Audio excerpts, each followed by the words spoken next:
We're back at Black Hat 2024 in the Four Seasons, broadcasting live. I'm Jeff Mann, co-host of Paul Security Weekly.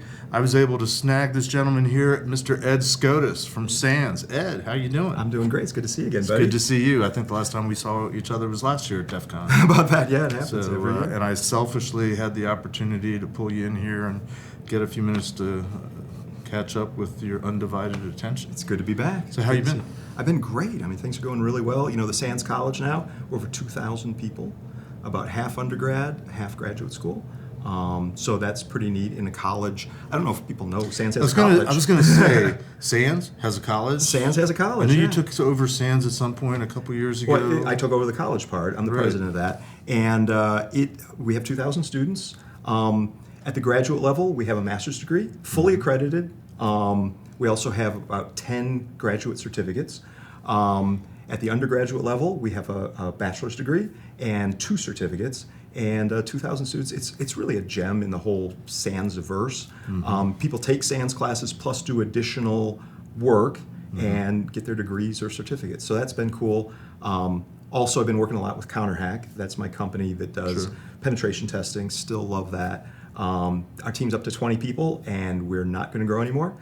We just hired our most recent person July 1st, and that's all I want.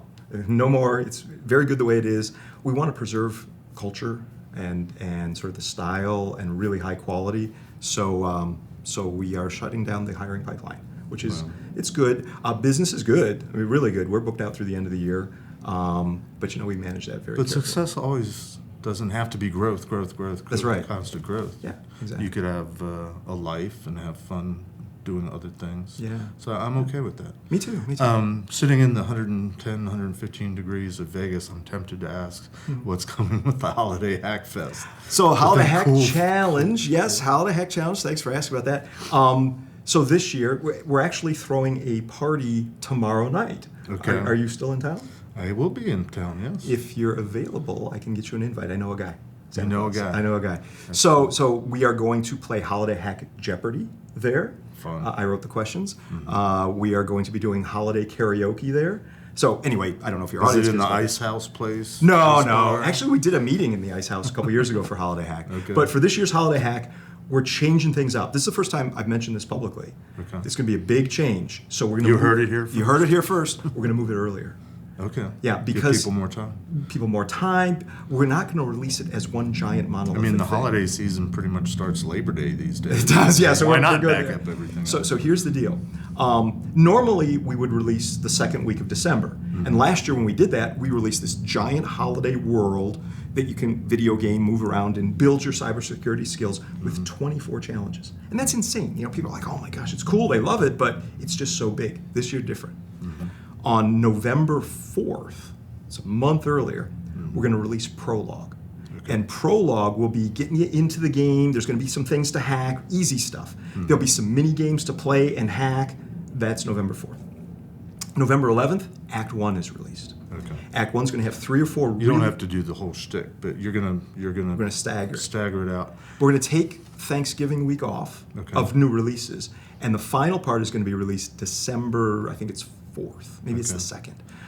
But then you can keep on going for the whole month of December. Right. And so it's a new release cycle. And all the challenges are still out there. They're still accessible. Yeah, we leave them up for a year. So you can, But just for a year. like right now, people can go to sans.org/holidayhack and play last year's challenges. So we keep 1 year up. This year, though, this new release cycle, what we're going to allow people to do, we've never done this before, is in the past, if you played, we wouldn't allow you to post any answers until after the challenge was over. Right. Now, with a staggered release cycle, you can post your answers or even live stream your own play once the next segment opens from the previous segment. So once Act 2 opens, you can post anything you want for Act 1. You can live stream Act 1. That's really cool. Please keep Act 2 not posted, but that'll only last a week. Well, 2 because of Thanksgiving. Right. And so we're trying new things. We want streamers to show off their stuff in this. We want to engage the community like never before. This year, we're probably going to have 12 challenges. So it's not going to be as giant as before. So it's less of a time commitment for folks, but still fun storyline, quirky, weird stuff. Right. But Original music. Original music. Oh yeah, we're working on the music now, cranking. We moved our whole development cycle earlier now. So we have a World Builders meeting every week. I missed it today because I'm here. Remind us to get you on the show to make the announcement in November rather than wait to call you. Excellent. Sam, are you listening? Yes. Thank you, Sam. Okay. So Holiday Hack is going great. It's hard to believe it's August, and we are where we normally are in like October. We have to be because we're moving everything early. So the reason I asked you to talk to us about that a little bit, other than feeling cool for a minute, was I was out at a local establishment the other night, and one of the proprietors was, I was there with a couple of people. Like, oh, you're hackers. You're here for that DEF CON thing. Yeah. My 13-year-old would love to get into this stuff. Yeah. And so he was like, how do we do it? And I was trying to get him to whatever they've rebranded. DC, DEF CON and Kids. Oh, yeah. It's DEF CON, I think, Next Generation. Something like that. Something like that. I know the young lady that's running it, BSI Labs. That's cool. They do good stuff. But to get into that, the kid has to pay for a ticket, has to have a chaperone if he or she's, or they are under 16. And that's $1,000 to drop, in a few days' notice. Plus, the guy's going to be out of town. So then we started talking about, well, there's all sorts of online things you can do, and I'm like, Holiday Hack Challenge. Yeah. That's So what it's they should completely free, open year round. In your opinion, from what I can tell, the kid's already kind of got it. Yeah. He's already been getting in trouble here and there. Oh, boy. So his dad's looking for ways to channel the enthusiasm and the curiosity. So he does it in an ethical fashion. Nice. So Yes, we'll get there in a minute. Absolutely true. So we build this as a gift to the community For all levels. For all levels. Also, once it's done, all the answers are posted. So I'll bet you this kid does pretty well, right? But if they get stuck or something like that, they can always read the answers and then move forward from that. Right. Another thing we're going to do this year that's very different is every challenge will be solvable in at least two ways. One way that's relatively easy, and for that you might get a bronze star. And one way that's immediately, hard. I want to find a third way. Yeah, some of them me. will have an explicit third way. Others, you might find it your own way. You're a hacker, right? Yeah. We all are. So you might solve it, and it gives you a bronze star. And it's like, well, why didn't I get a gold? Well, try again a different way, right? We're also going to have a playthrough mode this year, where you won't have to solve the challenge, and just say, play through this one, so you can advance the storyline. Because we'd only have 2 to 5% of people seeing the whole story unfold. Right. We want everybody to see the story. So you put a lot of work into the story. We do, huge. So we learned a lot from the folks at Nintendo and Sega about how to make an engaging game across all levels where we're building cybersecurity skills. So this year, Holiday Hack is going to be more change than it's ever been, and I'm looking forward to it. Cool. Super excited. So let's talk about ethics. Yes. Bringing a knife to a gunfight, or vice versa. Sure. What in the world of hackerdom, where we sort of thrive on there being no barriers and no resistance. Sure. Well, and even with the recent spate of ransomware attacks, and now it's been terrible. we were talking to somebody the other day, and I apologize, I forget which. It's one of the episodes, but they were talking about seeing an attack where the adversary didn't even encrypt the information. They just said, "We have it." Yeah. What are you going to do about it? Pay us. Pay us. And they didn't even bother with locking it up. Yeah.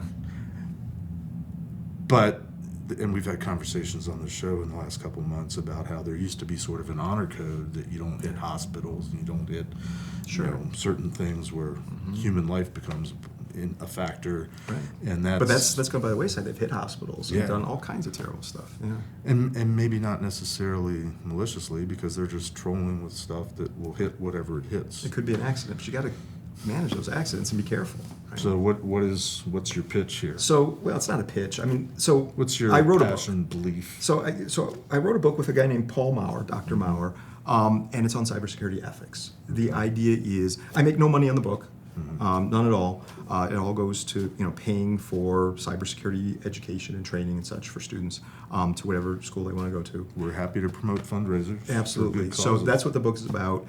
It's about ethics. It's to create a framework for ethical decision making in cybersecurity. It's just loaded with case studies. I mean, that are not they're fanciful. We created them based on real world stuff. Occasionally, we refer to actual circumstances, but other times it's like drawing stories from multiple different things. Like Ripped from the headlines. ripped from the type headlines kind of thing. stuff. Yeah. Yeah. So, what decision could you make here? How do you approach this? Here's this very thorny situation, such as one. So, for 25 years, I taught for SANS, and I would have students come to me with ethical dilemmas. This thing has happened in my organization. What's your advice? Right. So I kind of collected those and talked with Dr. Maurer. He's got his PhD in poli-sci and a master's in theology, and me, I'm a hacker. So we kind of collaborated on creating this stuff. So these questions that come up, like here's one. I passed my audit. Maybe it's PCI audit. Our company did. Assessment. We passed our PCI assessment. Thank you. And we shouldn't have. I mean, the QSA missed something, or there's no way. So it's like, what do I do? You didn't ask the right question. Yeah, what do I do with that? Yeah. Or I found a 0-day vulnerability, and what do I do with that? Or I'm doing a phishing assessment. What is reasonably inbound and what's not? Right. So we go through all of that kind of stuff in the book, and measured against 8 principles of ethics. Holding up the dignity of humans, working in a collaborative way. Respecting people's privacy. We have a chapter dedicated to each one of those principles. And then the really hard stuff is when those principles come in conflict. Sure. So we talk about that as well. It took us 2.5 years to write the 160-page book. How does it compare and contrast to every organization in the world, it seems, has to have every employee sign off on an ethics policy? Yeah. Of some way, shape, or form. So it's that kind of plus. Okay. We did look at the ethics policies of various organizations, of various certifications. I mean, there's so many ethics stuff out there. Right. We tried to kind of boil that down. We looked at things like the Hippocratic Oath, other principles for operating humanely, like in a military engagement, although it is focused entirely on the civilian space. Okay. It would have doubled Which is or an tripled. important distinction. Yeah, it would have tripled the size of the book if we did military stuff in there as well. So we focused on civilian space, but we were inspired and motivated by all kinds of things. The legal industry, how do they manage their ethics and such? So we took that and tried to concentrate it down, focus it on cybersecurity, and we present that in this book to the community. It's been a heck of a ride. It's been fun. I'm glad it's done. 2.5 years of pretty hard work, and we wrestled. We wrestled and wrestled over the book. Me and my co-author Paul. What is a foundational and fundamental principle? And we disagreed on some things. One where I won was privacy. I said, I think we as cybersecurity professionals need to protect and respect people's privacy. He didn't. A little late for that, isn't it? Well, but you still should aim for that. You're right. Still aim for that. I think the ship might have sailed, but I hear But what still, you're we saying. don't want to keep sailing more ships. What's one that you lost? One I lost was freedom. So the privacy one, he conceded to me. Freedom, I think, as cybersecurity professionals, we should try to emphasize and encourage human freedom and flourishing that way. He said, you think that because you're an American. No. And that's just an American way of viewing the world. Parts of the world, not all of it, but parts of it don't believe that, and that's not in their ethical framework. We argued for days over that. Wow. And finally, I conceded his point, and we do not have freedom as There's one a of our reason why foundations. we're called ugly Americans. It's true. Yeah. It's true. But also the land of the free, right? So it was, imagine a year and a half of arguing about that kind of stuff, foundational principles and how to apply them, and then creating a book. And that whole process was 2.5 years. Beyond educating and enlightening and getting people to think on the topic, what's your ultimate hope and goal That is for it. this? That is it. It's to present forth a framework so that if people get stuck, they say, I got to make a decision here, or I've got this situation, give me the tools to be able to do this in an ethical So you're not looking manner. for legislation or bake this into any corporate policies and corporate governance Well, I mean, programs? we like the idea of various organizations and companies saying, hey, we like this, please operate this way, but it's not, my big motivation to make it something that It's a discussion topic. It's a thing that needs to be talked about and at Now, least considered. we do have, at the end of the book, there's these 8 principles of cybersecurity, and we have it so that you can sign off on that. And there are organizations that are taking that, having their employees, like some banks and some other institutions, signing that to say, this is our ethical principle. Or you could use it as a template as a starting place to customize your own. So it can be used in that way, and I do know organizations are. Cool. Yeah. Well, that's about all the time we have for right now. I hope this was a relaxing time for you. It was fun. Thank Didn't you. have to do the corporate-y whatever. I appreciate it. Be on, and we'll definitely try to get you on the show November-ish or Yeah. maybe the end of October to Probably end of October would be best. get the Hack Fest. Sam, take a note. Hopefully, we'll see you again in the next couple of days. Thank you, Or at least Jeff. bump Really into good each other. seeing you. Yeah, thank you, buddy. Appreciate All right, it. Thanks take for your care. time. All right, Ed Skoudis, that's going to wrap. I'm Jeff Mann. We're out.